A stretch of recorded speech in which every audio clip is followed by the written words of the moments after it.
हाँ भाई, तो बताओ क्या ऑर्डर करूँ तुम्हारे लिए? कुछ भी नहीं, मैं टिफिन लेकर आई हूँ जैसे रोज लाती हूँ। और सुनो, तुम भी अपने लिए कुछ मत मंगवाओ, मैं तुम्हारे लिए खाना बनाकर लाई हूँ अपने हाथों से। अच्छा, अरे वाह वाह, लाओ फिर। और फिर सिया ने अपने बैग से एक बड़ा सा टिफिन बाहर निकाला और विशाल जल्दी से उसे खोलने लगा। सिया, ये क्या बनाया तुमने? ये पालक का सूप है और ये लौकी की सब्जी, बिल्कुल कम मसाले में बनी हुई। ये खीरे का रायता और इन सब के साथ खाने के लिए मल्टीग्रेन आटे की रोटियां। तो शुरू करें? हाँ करते हैं। लगता है हरा रंग तुम्हारा फेवरेट है। नहीं तो, पर ऐसा क्यों लगा तुम्हें? देखो ना, यहाँ सब कुछ हरा है, सूप, सब्जी, सलाद और तो और ये रोटियां भी हरी बना कर लाई हो तुम, देखो। अरे हाँ, एक्चुअली वो सूप बनाने के बाद थोड़ी सी पालक बच गई थी, तो मैंने रोटियों के आटे के साथ गूंथ दी, इससे ये और हेल्दी बन गई। तुम खाओ ना, अब किसका वेट कर रहे हो? सिया का मन रखने के लिए विशाल ने उसके टिफिन से थोड़ा बहुत खाना खाया और फिर सब कुछ बढ़िया है। सिया, मुझे अभी याद आया, आज घर जल्दी पहुंचना है, कुछ काम है, तो मैं चलूं? अरे पर खाना तो अच्छे से खा लो। हाँ, मैंने खा लिया, अच्छे से खाया, सच में। अभी लेट हो रहा है, सॉरी। हाँ कोई बात नहीं, तुम चलो, मैं तुमसे कल मिलती हूँ, बाय।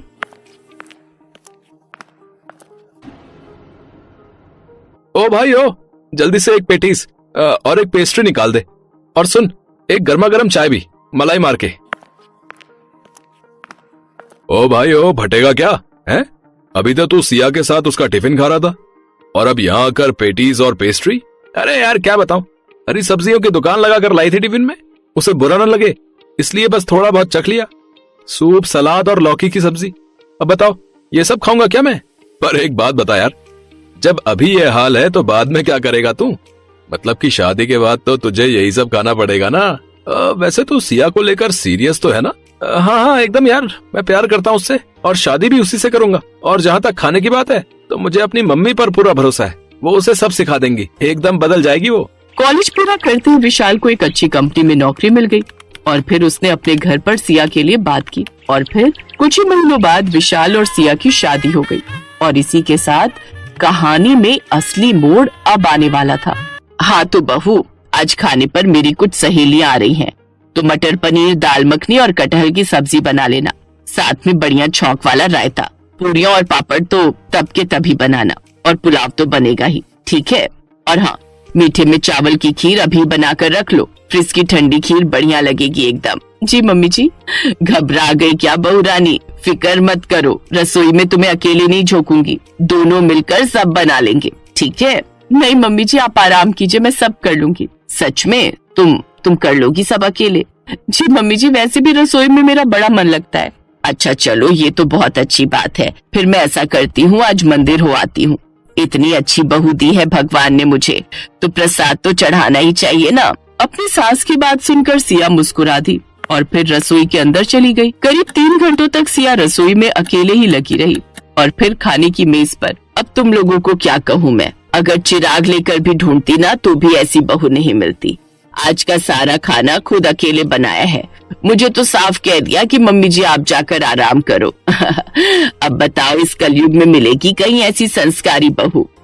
अरे वाह कावेरी, नसीब हो तो तुम्हारे जैसा, पर बहू है कहाँ, जरा हमें भी तो मिलवाओ उससे। हाँ मैं अभी बुलाती हूँ। बहू, सिया बेटा, मैं कुछ मदद करूँ क्या?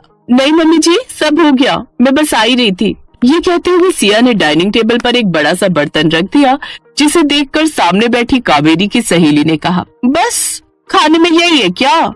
नहीं आंटी जी, ये तो स्टार्टर है, मैंने पालक का गर्मा गर्म सूप बनाया आप सबके लिए। ये कहकर सिया ने सबके सामने पालक का सूप परोसा, जिसे देखकर उसकी सास कावेरी की भौहें तन गई, लेकिन बाकी मेहमानों को बड़े चाव से सूप पीता देख वो चुप रही। सूप तो बढ़िया है। हाँ, अब बाकी का खाना भी ले आओ, अब इस सूप से थोड़ी पेट भरेगा सबका। जी मम्मी जी, बस अभी लेकर आई। सिया फौरन रसोई में गई और कुछ और बर्तन साथ लेकर लौटी। उसने जैसे खाने के बर्तन खोले तो खाना देखकर कावेरी ने सिया से कहा, बहू ये क्या बनाया है? गर्मा गर्म इडली सांभर है, ताजे नारियल की चटनी के साथ। ये तो मैं पहली बार खाऊंगी। अब ये है ना सांभर? अरे लगता है घर की सारी सब्जियां उठाकर डाल दी इसमें तो तुमने।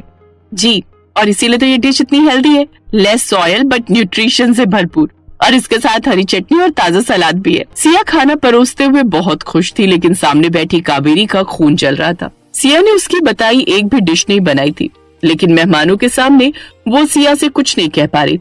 फिर कुछ देर बाद, अब बहू जाओ, अब जाकर फ्रिज से सबके लिए खीर लेकर आ जाओ। जी मम्मी जी, बस अभी लाई। चलो शुक्र है कुछ तो बनाया है इसने ढंग का। सिया ने कुछ ही देर में सबके सामने खीर की कटोरियां लाकर रख दी, लेकिन उस खीर को देखते ही इस बार कावेरी के सब्र का बांध टूट गया। उसने गुस्से से सिया की ओर देखा और बोली, ये क्या किया बहू, खीर हरी कैसे हो गई? क्योंकि ये लौकी की खीर है मम्मी जी, और मैंने इसे नारियल के दूध में बनाया है, और उससे भी खास बात यह है कि मैंने इसमें चीनी की जगह ताजे खजूर पीस कर डाले हैं। बहू जरा 1 मिनट रसोई में चलो, अब कुछ काम है तुमसे। ये कहकर कावेरी रसोई की तरफ बढ़ गई और उसके पीछे पीछे सिया भी, और फिर रसोई में। ये क्या किया बहू, मेहमानों के सामने नाक कटा कर रख दी हमारी। ये जो तुमने बनाया है ये कोई खाना है? अरे अगर तुमसे नहीं हो रहा था तो मुझे कह देती, मैं सब कर लेती ना, या फिर बाहर से मंगवा लेती खाना। अब बताओ, वैसे ही इन औरतों की 4 गज लंबी जुबान है, और इस सब के बाद तो ये सब की सब सुना सुना कर जान ही ले लेंगी मेरी। कावेरी सिया को सुनाई जा रही थी और सिया चुपचाप सिर झुकाए सब सुन रही थी। तभी डाइनिंग हॉल से आवाज आई, कावेरी अब आ भी जाओ भाई। हाँ बस आ गई। कावेरी ने गुस्से से सिया को घूरा और फिर पैर पटकते हुए रसोई से बाहर चली आई। अब आज के लिए सॉरी, वो क्या है ना, बहू को आइडिया नहीं है कुछ रसोई का, और मेहमानदारी का सुनकर शायद घबरा गई बेचारी। और लेकिन अगली बार क्या बोल रही हो कावेरी, अरे तुम्हारी बहू तो लाखों नहीं बल्कि करोड़ों में एक है। कसम से यहाँ आने से पहले मैं इतना घबरा रही थी कि आज फिर हैवी खाना हो जाएगा और मेरा शुगर लेवल फिर से बढ़ जाएगा, लेकिन सच में तुम्हारी बहू ने स्वाद और सेहत से भरा ऐसा खाना खिलाया कि मजा ही आ गया। बिल्कुल सही कहा। तुम सिया को कहना कि टाइम निकाल कर जरा मेरी बहू को भी कुछ सिखा दे। कावेरी, ओ कावेरी, कहाँ खो गई? अब क्या? हाँ, सच में तुम लोगों को आज का खाना इतना पसंद आया क्या? अरे पसंद नहीं, बहुत पसंद आया। सच कावेरी, भाग खुल गए तुम्हारी सिया जैसी गुणी बहू पाकर। चलो अब हम चलते हैं, बाय।